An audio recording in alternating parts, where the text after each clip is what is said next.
Muy bien.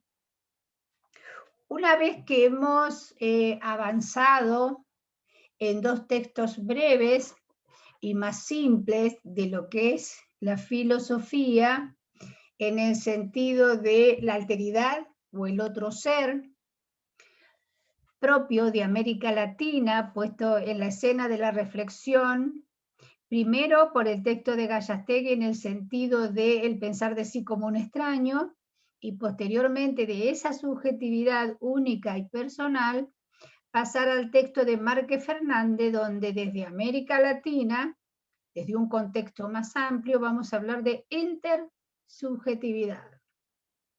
El tema de la intersubjetividad tiene varias aristas, según lo define el autor, porque está poniendo sobre el tapete cuestiones ideológicas, cuestiones epistemológicas y cuestiones teóricas que tienen que ver con las concepciones del mundo.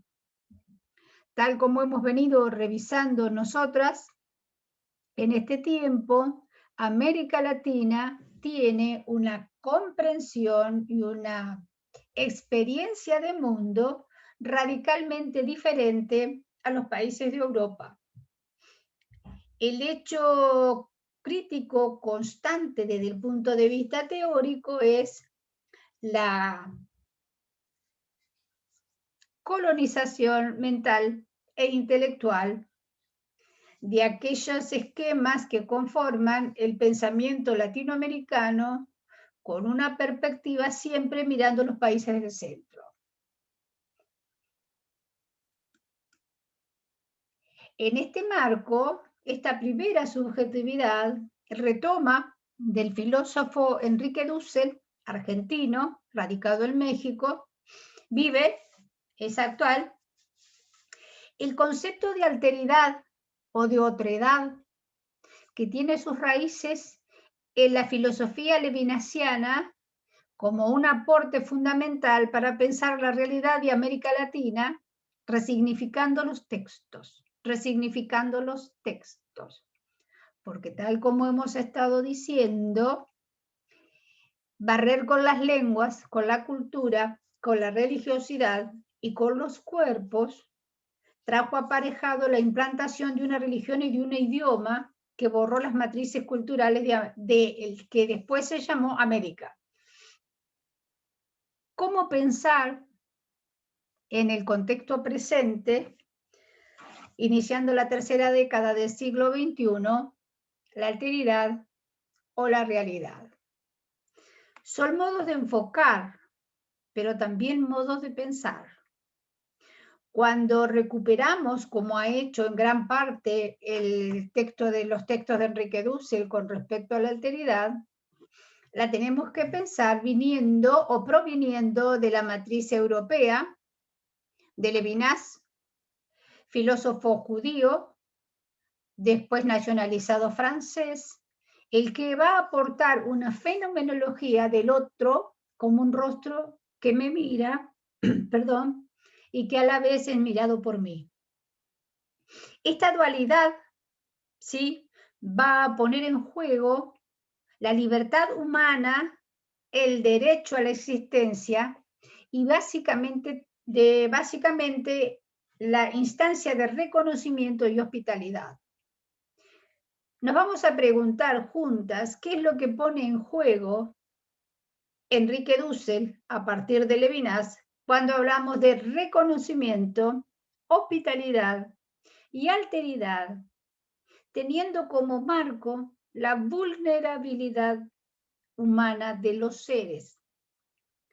Todos somos vulnerables en un sentido u otro, pero la vulnerabilidad a la que estamos haciendo referencia en esta filosofía tiene que ver primero con los oprimidos por los europeos, los violentados, los maltratados, los asesinados. Segundo, con aquellas cuestiones diferentes acerca de la alteridad que la religión, a través de la Inquisición, quitó del mapa de los pensamientos. Tercero, vamos a hablar de la razón de la modernidad, como una cuestión de marco racional que van a poner en cuestión la existencia del humano en sí, la existencia de una razón que solo involucra al humano como una parte de la reflexión acerca del presente, pero que desconoce, a sabiendas, aquello de la vulnerabilidad, ¿sí? Aquello de rechazar de plano en el campo del conocimiento a la sensibilidad y por sobre todas las cuestiones el cuerpo del otro como aquel espacio de experiencia que recibe el castigo, que recibe el dolor o el sufrimiento. Es decir, Emmanuel Levinas, como les decía, es un filósofo judío que vive en su propia piel la experiencia de la Segunda Guerra Mundial. Eso a ustedes los tiene que marcar, porque la Segunda Guerra Mundial puso en cuestión esta razón moderna, ¿sí? Que hablaba del otro desde los principios de la lógica, y que desde la experiencia del Holocausto judío puso sobre la mesa de debate la cuestión del cuerpo, la cuestión de la vida, la cuestión de la muerte. En el contexto en el que habla Emmanuel Levinas, los vulnerables van a ser los huérfanos, las viudas y los viejos, los ancianos. Los huérfanos, las viudas, los ancianos. Si nosotros traspolamos esos tres conceptos levinasianos en el sentido de la exclusión del otro ser, del maltrato, de la alteridad a América Latina, vamos a tener un referente sustancial que es la conquista del desierto, el avasallamiento, la muerte, la mutilación y la depredación del otro de manos de los mismos argentinos que representaban con sus ideas y estos comportamientos las ideas de afuera. Poblar un desierto cuando el desierto estaba habitado.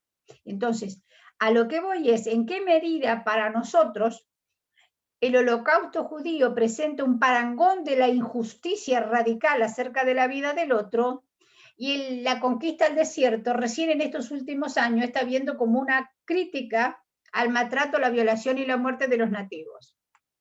Hubo momentos en la historia de Argentina en que las autoridades militares pagaban patacones por cada par de testículos de indio que se ponían sobre la mesa. ¿Dónde está exhibida esa crueldad frente a lo que reconocemos como cruel, que es la cámara de gas a donde fueron enviados los judíos? Ni uno ni otro, los dos tienen el grado máximo de crueldad. A lo que voy es que el hecho de que tengamos como parangón de esa injusticia el Holocausto judío tiene que ver desde dónde viene el discurso, desde dónde viene el lenguaje. Entonces, para Europa fue lo más importante lo que ocurrió en su seno con un discurso particular, y para América Latina no, porque vivimos a la sombra de Europa. Intelectualmente vivimos a la sombra de Europa, económicamente a la sombra de Estados Unidos. Entonces, es decir, a lo que voy es que la filosofía piensa la época, pero también piensa el marco ideológico que sustenta las ideas económicos, políticas y filosóficas en un estado de situación determinado. Entonces, el presente hoy es rico para pensar estas cuestiones, pero básicamente para pensar las cuestiones de la humanidad que está cayendo bajo el neologismo de la poshumanidad, pensando que con palabras se pueden encubrir, de hecho, hechos aberrantes, como lo que pasa en Colombia, como lo que pasa en Perú, como lo que pasa en Chile, como lo que pasa en Brasil. Entonces, si pensé, sí, ¿qué pasa? Pensemos, ¿sí?, en la capacidad discursiva, en el poder del lenguaje. Eso es fundamental para pensar nuestros criterios filosóficos a posteriori. Muy bien, lo paro acá.